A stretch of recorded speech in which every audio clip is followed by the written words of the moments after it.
ទងអ្នកជំនាញកំពុងព្យាបាលថ្មពុកផុយនៅបណ្ណាល័យខាងជើងជាន់ទី2នៃប្រាសាទអង្គរវត្តអញ្ញាធរជាតិអប្សរាតាមរយៈក្រុមអភិរក្សថ្មនៃនាយកដ្ឋានអភិរក្សប្រាសាទនិងបុរាណវិទ្យាកំពុងជួសជុលពង្រឹងថ្មនៅបណ្ណាល័យខាងជើងនៃជាន់ទី2ប្រាសាទអង្គរវត្តខណៈដែលថ្មទាំងនោះមានការពុកផុយប្រេះបែក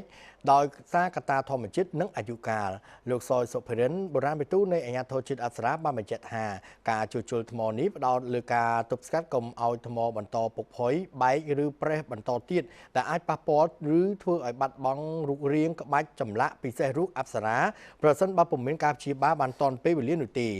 ហើយចំណុចដែលត្រូវជួសជុលរួមមានថ្នាំដំបូលថ្នាំសសរស៊ុមទ្វារជញ្ជាំងនិងកម្រាលថ្មដែលមានប្រហោងកន្លែងខ្លះត្រូវបានបិទភ្ជិតដោយបាយអដើម្បីការពារជម្រាបទឹកការខូចខាតនៃថ្មប្រាសាទបុរាណតួយ៉ាងនៅប្រាសាទអង្គរវត្តនេះជាដើមមានកត្តាចម្បងមួយចំនួនរួមមានកត្តាធម្មជាតិអាយុកាលនៃថ្មដែលធ្វើឲ្យថ្មពុកផុយផ្ទាត់របេះឬប្រេះជាដើមដើម្បីជួសជុលអភិរក្សនិងទប់ស្កាត់ការខូចខាតទាំងនេះអ្នកជំនាញនៃអាជ្ញាធរជាតិអប្សរាបានព្យាបាលដោយដំបូងត្រូវដកជាតិអំបិលឬជាតិអាស៊ីតបន្ទាប់មកពង្រឹងសាច់ថ្ម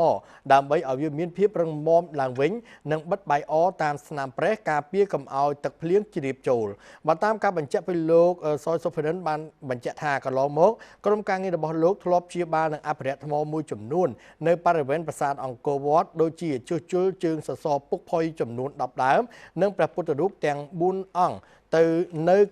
ជាន់បាកានជួសជុលជើងសសរនៅជាន់ព្រះពាន់ជាង30និងជួសជុលចម្រឹងបង្អួចមួយចំនួននៅជិតលោកតារាជជាដើម